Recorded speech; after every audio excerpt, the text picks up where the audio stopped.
Okay, so we're gonna make a pinch pot. And for a pinch pot, you need a ball that pretty much fits in your hand. Now this one's a little bigger, so I'm gonna take a little piece off because it gets really hard to manipulate or to hold a piece of clay when it's much bigger than your hand. So make sure it's like fits comfortably in your hand. And we're gonna first roll it into a ball. Now this clay right here is a little dry, so I often have a little bit of water on the side and I will use it to wet it a little bit. Notice I didn't use a lot. So I'm just going to roll it.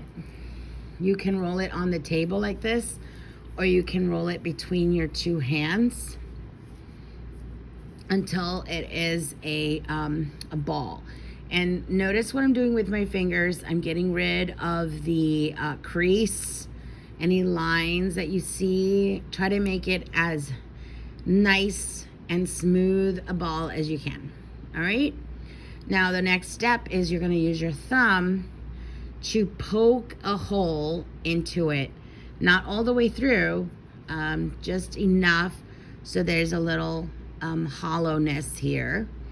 And it's called a pinch pot because you're gonna stick your thumb in the hole and you're gonna use your other fingers that are not your thumb to pinch and turn the bowl. So when you're doing this, notice what's happening is the walls of the bowl are becoming thinner. Now whenever that happens and your clay is a little dry, it might crack. So you just keep using your fingers to make sure that it doesn't crack. And notice I'm holding it with my hands like this and rotating the bowl.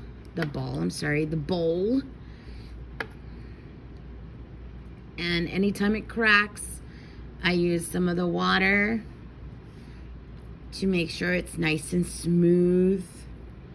Okay, now, so that the bowl doesn't like wobble, what you want to do is you want to use some of pressure to push. I don't know if you can tell from the video, but I'm pushing down against the bottom to create this flat bottom to my bowl. Okay? And I keep using my fingers to get rid of any imperfection that I notice. Okay, I think our pinch pot is complete. Now, in clay, we always do the form of the sculpture or the artwork first, and then we add the details last. So now that it's nice and smooth, and if you want it to even be more smooth, you can add the water. And let me show you what happens.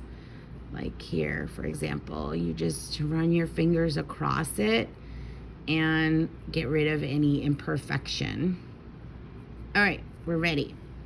Now, I have some tools that I collected that I'm gonna use to make my details. So this one is just like a little clay tool that has a very straight line over here. This is a marker top, a small, thin marker top, a little plastic knife, and this one is part of like a set. Let me just bang it a little bit so the dust comes out. Some of the clay tools sometimes have dirt in them, so if you don't want that to show up, you might want to clean it up. There we go. Excellent. Okay, so that looks like it's a letter M. Okay, which is perfect because my first name is Miriam. All right, so these are the tools I'm gonna use to make my marks on my bowl.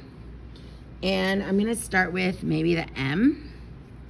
And I'm just going to put some pressure and rotate.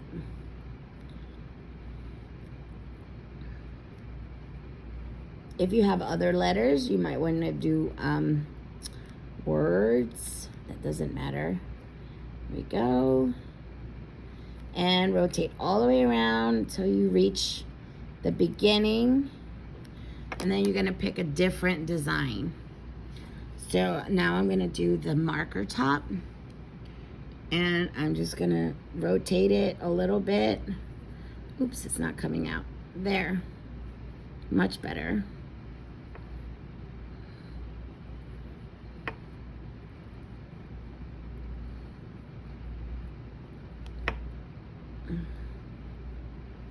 And this is just, you can do whatever design you want. You don't have to use the same ones I'm using.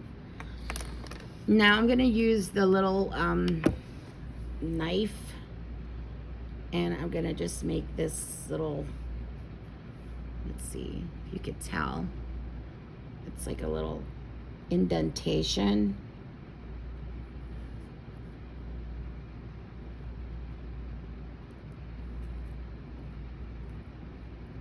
The great thing about this is if you make a mistake, you can go ahead and just rub off the mark and start over.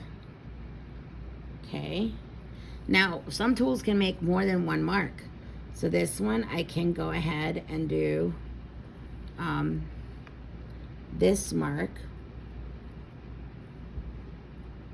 and try to do them as equal as possible. Oops, sorry, I didn't realize you couldn't see. There we go. Okay. And now, if you want, you can also decorate the inside. And for the inside, I think I'm gonna use maybe just some lines.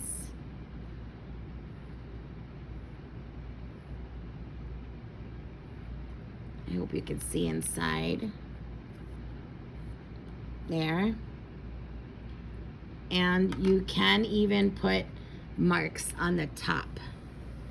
So let me see which side it was that didn't work. You can even decorate the lip. Now, there we go.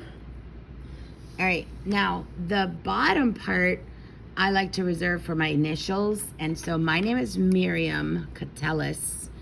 And so my initials are M for Miriam and C for Catellis. So I always put my initials on the bottom, and then I'm gonna let this dry out until it feels like a rock, and then I'm going to put it in the kiln, which is like a very fancy oven for clay sculptures, and it's spelled K-I-L-N, kiln.